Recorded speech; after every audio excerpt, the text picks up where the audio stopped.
He was 90 years old when the cowboy hat finally came off, and the man behind the legend spoke with a clarity that only time can carve.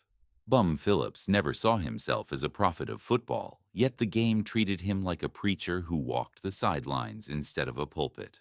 He built teams with belief, loyalty, and a stubborn faith that a man's word mattered more than any playbook. But behind the easy smile and Texas charm, there were truths he carried that he rarely allowed to surface. Truths about power. Truths about betrayal. Truths about the hidden battles that reshaped his career long before the world realized what was happening.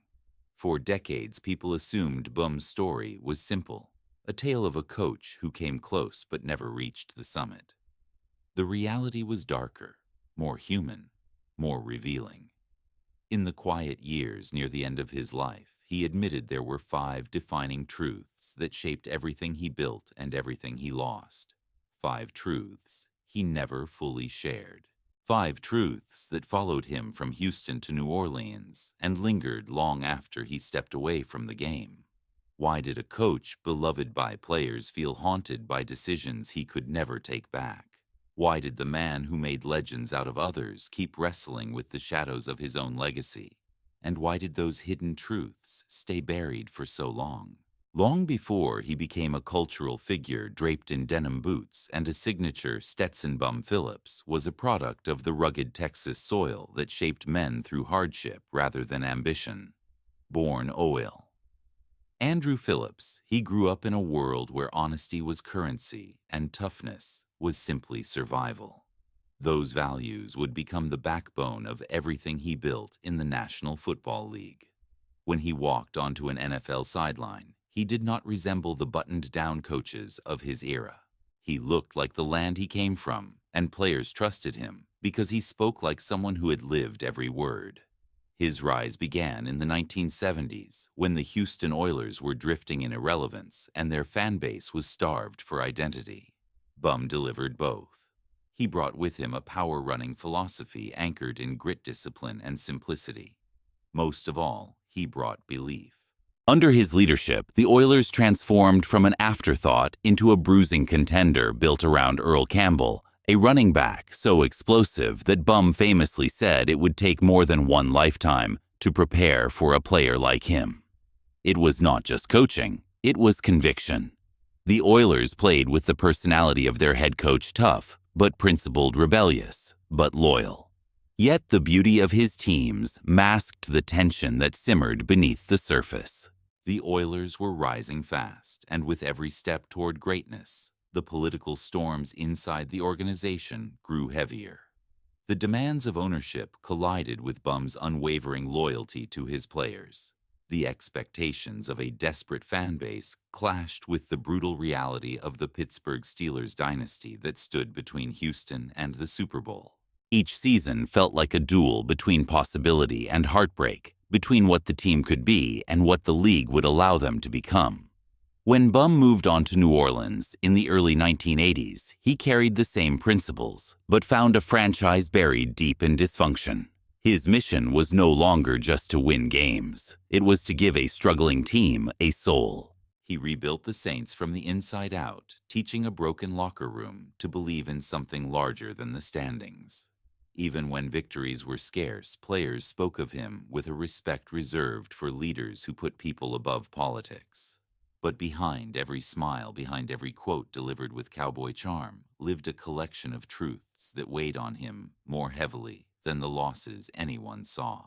Truths about the players he trusted, the decisions he regretted, and the battles he fought behind closed doors. Truths that defined him more than any win total ever could. Bud Adams was one of the most influential and polarizing owners in the National Football League. He was bold, demanding, and unafraid to impose his will on any coach who stood on his sideline. As the co-founder of the Houston Oilers, he shaped the franchise with a heavy hand and expected absolute alignment from everyone beneath him. To many fans, he was the financial backbone that kept football alive in Houston.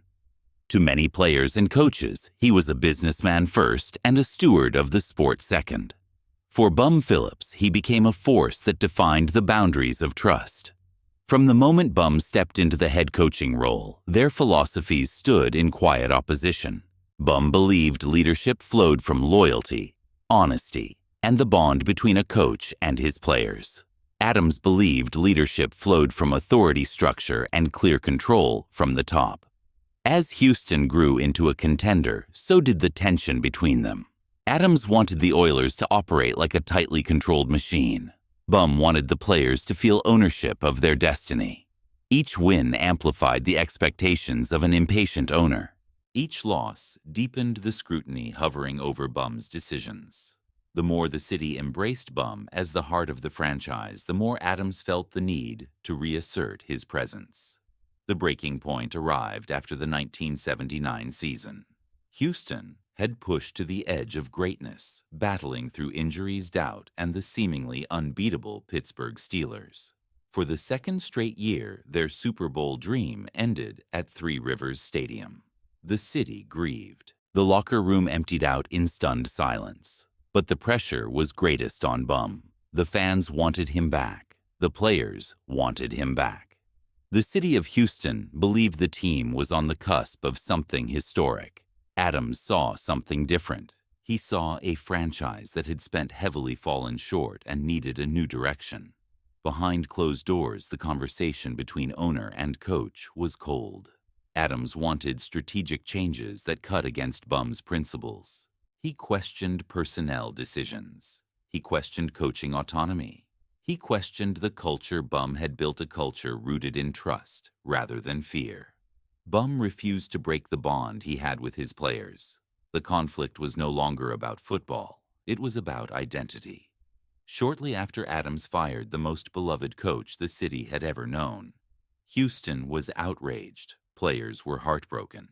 Bum walked out of the building with the same calm dignity he always carried, but inside he understood the truth.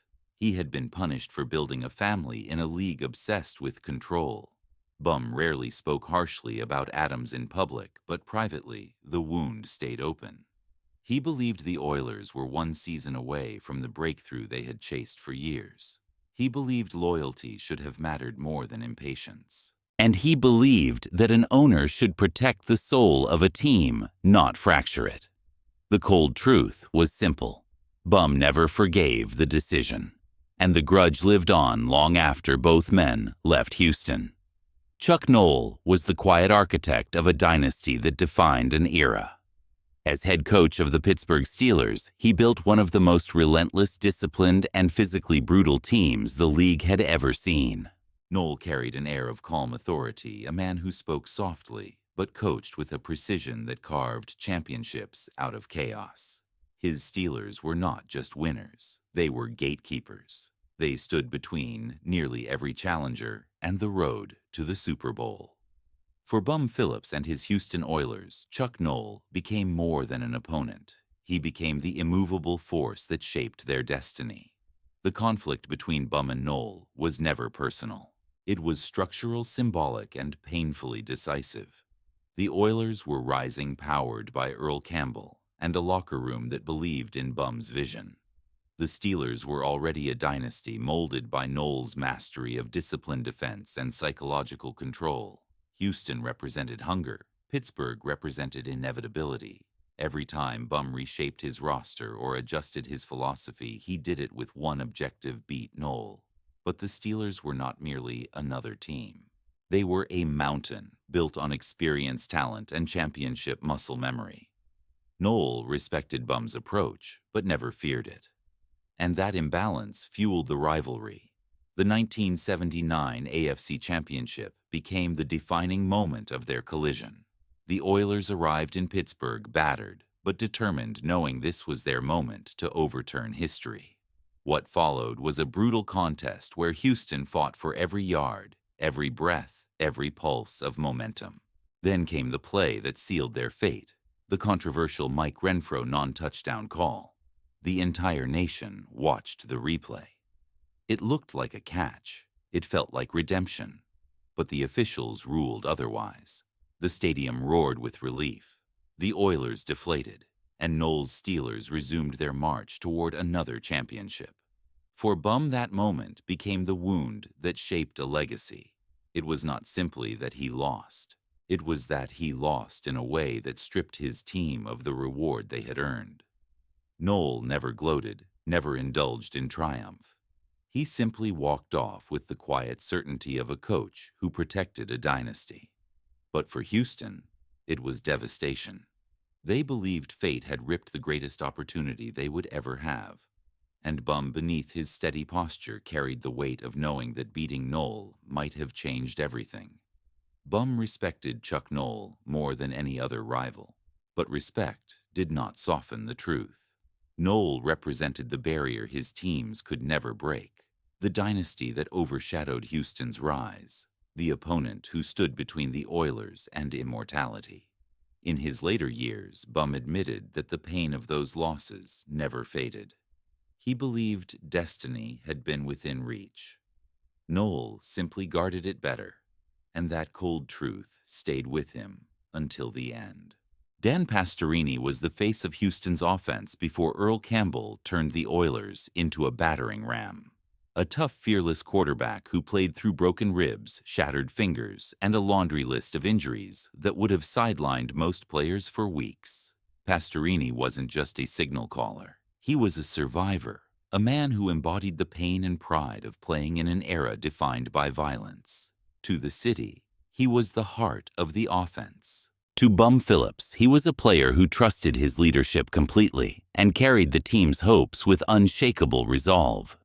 The conflict between Bum and Pastorini grew not from personal betrayal, but from an unavoidable truth of the sport. As Earl Campbell became the engine of the offense, the franchise shifted its identity. The Oilers moved toward a philosophy built around power running, leaving Pastorini to absorb the physical consequences of a system that demanded he survive long enough to complement the ground attack. The offensive line struggled. Injuries mounted. Fans questioned his performance without acknowledging the punishment he endured. Pastorini was proud, loyal, and determined to hold his place, but he began to feel like the man who gave everything, yet received little protection in return. The 1979 season pushed the relationship to its breaking point. Pastorini suffered multiple injuries, including cracked ribs that made breathing difficult and throwing nearly impossible. Still he played. Still he fought. Still he refused to surrender the huddle. But internally, the coaching staff wrestled with a decision that could alter the franchise. Pastorini believed he had earned the right to stay, to heal, to lead the team he had once carried. The front office thought differently. They wanted a quarterback who could withstand the evolving identity of the offense, someone they believed would mesh more naturally with Campbell's punishing style. The trade came suddenly, catching Pastorini off guard. He was sent to the Oakland Raiders in exchange for Ken Stabler, a move that symbolized both ambition and abandonment.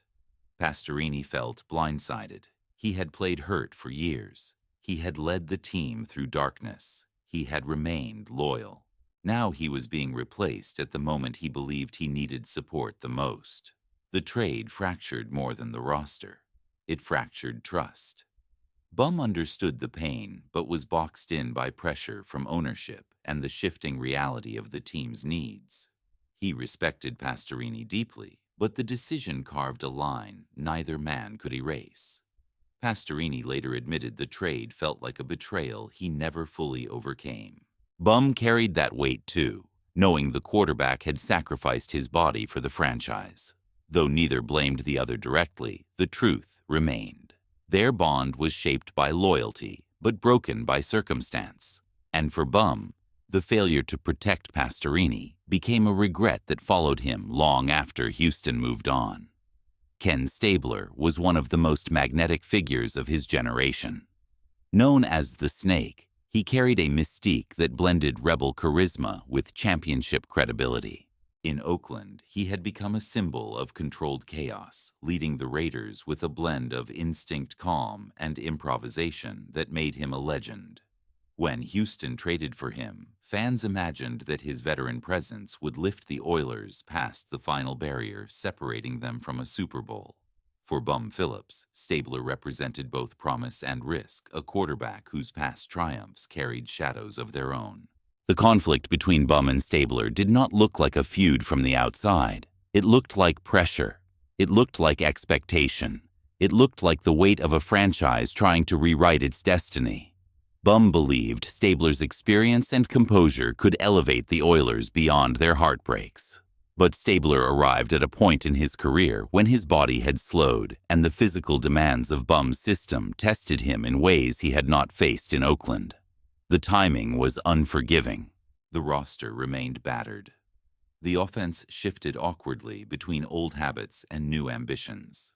The city waited for magic.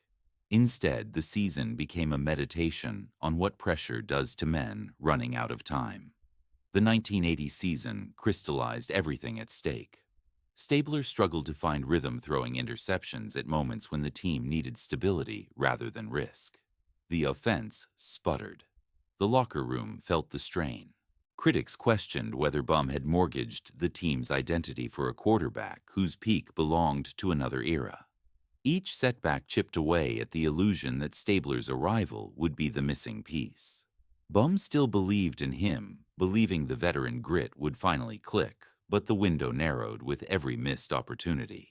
The decisive moment came late in the season when a crucial game slipped through their hands after a series of turnovers that left the stadium silent.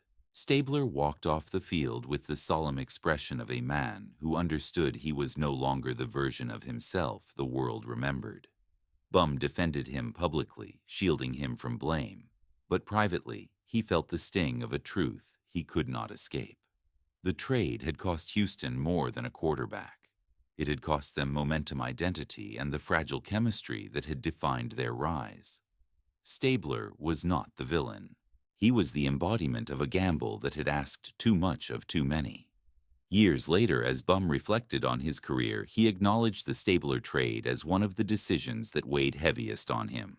He never blamed Stabler. He blamed the circumstances. He believed he had placed impossible expectations on a player who was fighting the clock as fiercely as any defense. The cold truth lingered. Bum knew the move had reshaped the franchise in ways he could never reverse. And the regret lived with him long after the cheers faded. The greatest force Bum Phillips ever confronted was not an owner, a rival coach, or a quarterback fighting the clock. It was the standard he set for himself, a relentless expectation built on loyalty that shaped every decision he made. Bum believed football was a reflection of character. He believed a man should stand by his players, protect them, and treat them with the honesty he expected in return. That belief made him beloved. It made him trusted. But it also became the weight he carried more heavily than any defeat. His own principles were both his compass and his burden. The conflict arose because the NFL of the 1970s and 1980s was not built for men who valued loyalty above cold strategy. Owners wanted control. Front offices wanted flexibility. Dynasties were constructed through ruthless decisions disguised as progress. Bum refused to operate that way. He stuck with players longer than the league considered wise. He protected the men who fought for him even when critics demanded changes. He believed chemistry mattered more than statistics, that trust mattered more than talent alone. His refusal to sacrifice loyalty for politics cost him. Opportunities weakened his leverage and placed him at odds with the ambitions of those above him. The defining moment came after the 1979 AFC Championship loss. Houston was fractured emotionally, but still united spiritually. Fans begged for patience. Players pleaded for continuity. But the front office demanded evolution. They wanted roster changes, staff adjustments, and a philosophical shift that violated everything Bum believed about leadership. He refused. He would not rebuild what he felt was already good enough. He would not cut veterans who had given their bodies for the team. He would not concede that loyalty was a weakness. To him, it was the strongest foundation a team could have. This resistance cost him his job. It cost Houston its heartbeat. When he was fired, the Oilers lost more than a coach. They lost their identity. The city erupted in anger because the decision felt like a betrayal of everything Bum had built. Yet the truth beneath the drama was more complex. Bum had chosen loyalty over adaptation. He had refused to compromise the values that had carried the Oilers to the brink of greatness. In a league built on constant reinvention, he held on to belief when the world demanded detachment, and the price was steep. In the final years of his life, Bum admitted that his hardest opponent had always been himself. He understood that loyalty made him who he was, but it also limited how far his teams could go. He never regretted standing by his principles, but he recognized the opportunities lost because he refused to change. The cold truth was unmistakable. Bum Phillips lived by a code that made him unforgettable, but that same code kept him from reaching the championship stage he dreamed of, and that truth stayed with him for the rest of his days. Wade Phillips grew up watching his father build teams out of belief rather than intimidation. Long before he became one of the NFL's most respected defensive minds, Wade was the quiet observer standing on practice fields in locker rooms and on late-night drives home, where the weight of Bum's decisions settled into silence. He knew his father's heart better than anyone, and he understood the price Bum paid for the loyalty he preached. Wade admired the integrity. He admired the devotion to players, but he also saw the emotional toll that leadership carved into a man who refused to bend. When Bum brought Wade onto his coaching staff, the partnership looked like a celebration of football lineage. In truth, it became a front-row seat to the hardest years of Bum's career. Wade watched as expectations grew heavier, as heartbreak mounted, and as the gap between what Bum believed and what the league demanded widened into something painful. He saw the nights when Bum defended his players even as critics sharpened their knives. He saw the days when the pressure from ownership pressed against the values his father refused to abandon. The bonus truth is simple. Wade carried the quiet knowledge of the burdens his father kept hidden. He saw the struggle behind the confidence, the doubt behind the iconic hat, and the emotional scars left by decisions that shaped entire franchises. Bum rarely admitted weakness, but Wade understood it anyway. And that understanding became the inheritance that shaped his own coaching philosophy. The cold truth. A son's perspective revealed the weight a legend never showed the world. As Bum Phillips moved further away from the sideline and deeper into the quiet years of his life, the mythology around him only seemed to grow. Fans remembered the cowboy hat, the denim jackets, the warm drawl that could disarm even the harshest critic. Players remembered the man who treated them like human beings, in a sport determined to treat them like replaceable parts. But with time, what rose above the nostalgia was something far heavier. It was the understanding that Bum had lived a career defined not by trophies, but by the truths he carried through every victory, every heartbreak, and every crossroads he faced. Those truths formed the backbone of his journey. The tension with Bud Adams revealed the fragile line between loyalty and control, a battle that would ultimately cost him the team he had turned into a family. Chuck Noll embodied the mountain he could never climb, the dynasty that stood between the Oilers and greatness, shaping Bum's story as much through failure as through resilience. Dan Pastorini was the reminder that leadership often demands impossible choices, and that even the players who give everything can still be left exposed. Ken Stabler represented the gamble that asked too much of the past and not enough of the future, a decision Bum defended but never fully escaped. And at the center of it all was the truth that weighed most of all, the truth he spent a lifetime wrestling with: his code, his loyalty, his refusal to bend even when the world required it. In an era where coaches were shaped by hard pragmatism and cold calculations, Bum chose to believe the game could be something different, something honest, something built on trust. He believed that dignity mattered more than clever schemes, that character mattered more than adjustments on a clipboard, that football was about men who fought for one another because their leader fought for them first. That belief forged legendary relationships. It created locker rooms where players played hurt because they trusted the man asking them to do it. It built a culture in Houston that has survived decades, living on in memories, documentaries, and the trembling voices of former players who still speak his name with reverence. Yet that same belief created cracks that widened over time. It made him slow to change, reluctant to make painful moves, unwilling to abandon players even when the franchise demanded evolution. His values made him loved. They also made him vulnerable. But the paradox was never a flaw. It was the heart of his story. The Oilers reached the cusp of the Super Bowl, not in spite of Bum's loyalty, but because of it.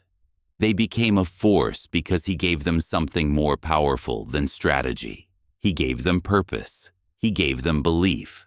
He made them feel seen in a league that too often buries individuality beneath system and expectation.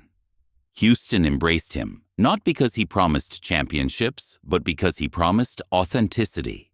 In a city built on resilience, he became a symbol of its spirit. When Bum moved on to New Orleans, the transformation he brought to the Saints proved his philosophy was more than sentiment. In a franchise drowning in discouragement, he introduced accountability wrapped in kindness, discipline delivered with humanity. He reminded a broken team that belief can resurrect even the darkest situations. He did not find the same success he achieved in Houston, but he left behind the same emotional imprint. Players who felt valued, fans who felt hope, an organization that learned how to breathe again. As his life drew toward its final chapters, Bum began to talk more openly about the moments that defined him. He acknowledged the regrets, the decisions he wished he could reshape, the weight he carried long after the last whistle. But he never expressed bitterness. Instead, he carried a quiet understanding that his journey had been shaped by forces he could not always control, and that the truths he protected had given his life meaning far beyond wins and losses. His legacy is not measured by rings. It is measured by the men who speak of him with the softness reserved for those who changed their lives. It is measured by the city that still sees him as the soul of its football identity. It is measured by the son who learned that leadership is not about power, but about presence. And it is measured by a league that remembers him as the rare coach who proved that integrity can be its own form of greatness. Beyond the heartbreak, beyond the controversies, beyond the confrontations that shaped his path, one truth endures. Bum Phillips believed in people more than he believed in the sport. That belief defined him. It limited him. It lifted him. It haunted him. And in the end, it became the most lasting part of his story. The story of Bum Phillips is a reminder that football is shaped not only by the men who win championships, but by the men who shape hearts. His journey reflects the beauty and the burden of leadership, the weight of loyalty and the unspoken truths that follow a man long after he steps away from the sideline. Now that the hidden truths of his life have come to light, one question remains.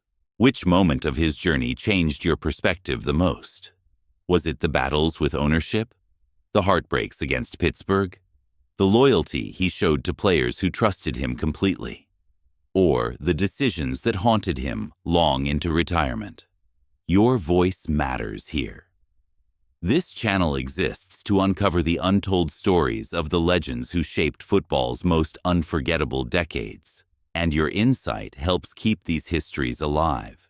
If you believe Bum Phillips deserved better, if you think his philosophy still echoes through the league today, or if you simply want more stories that reveal the truths others overlook, let us know in the comments.